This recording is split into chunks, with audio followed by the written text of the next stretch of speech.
அது அவங்கவுங்க முடிவு எடுக்கணும். எனக்கு கொடுக்காத நெருக்கடியில் இந்த அரசுகள் கொடுத்துருக்கு மற்றவங்களுக்கு நினைக்கிறீங்களா? என் மேலே எவ்வளோ வழக்கு இருக்குன்னு நினைக்கிறீங்க?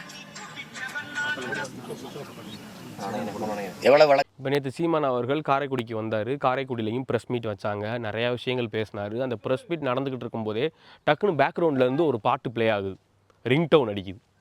அது வந்து ஒரு சாதியை சார்ந்த பாட்டு. அது என்ன சாதி அப்படின்லாம் நான் சொல்ல விரும்பலை. ஏன்னா இவங்க தான் சாதி வெறியர்கள், இந்த ஊரில் இருக்கிறவங்களாம் சாதி வெறியர்கள், இந்த மாவட்டத்தில் இருக்கிறவங்களாம் சாதி வெறியர்கள் அப்படின்னு நான் அப்படி ஸ்டீரியோ டைப் பண்ண விரும்பலை.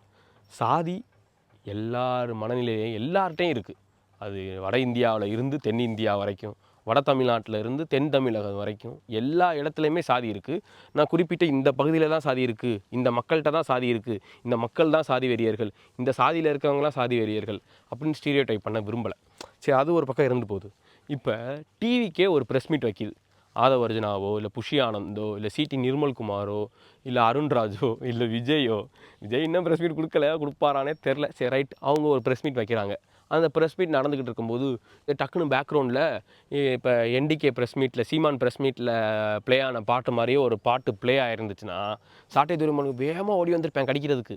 இங்கே பாருங்கள், ஒரு சாதி பாட்டை ரிங்டோனாக வச்சுருக்காங்க, டிவிகேல இருக்கிறவங்களாம் சாதி வெறியர்கள் அப்படின்னு கடிக்க ஆரம்பிச்சிருப்பேன். இப்போ டக்குன்னு நேற்று வந்து சீமான் அந்த ப்ரெஸ் மீட்டில் அந்த பாட்டு ப்ளே ஆகவும் திருப்பி ஒரு முறைச்சாரு அவனை.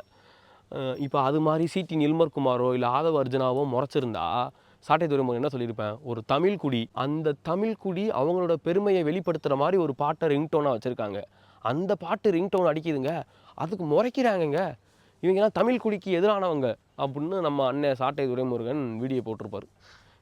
டிவிக்கு கடிக்கிறதுனா மட்டும் அண்ணன் வேகமாக வந்து கடிப்பார்.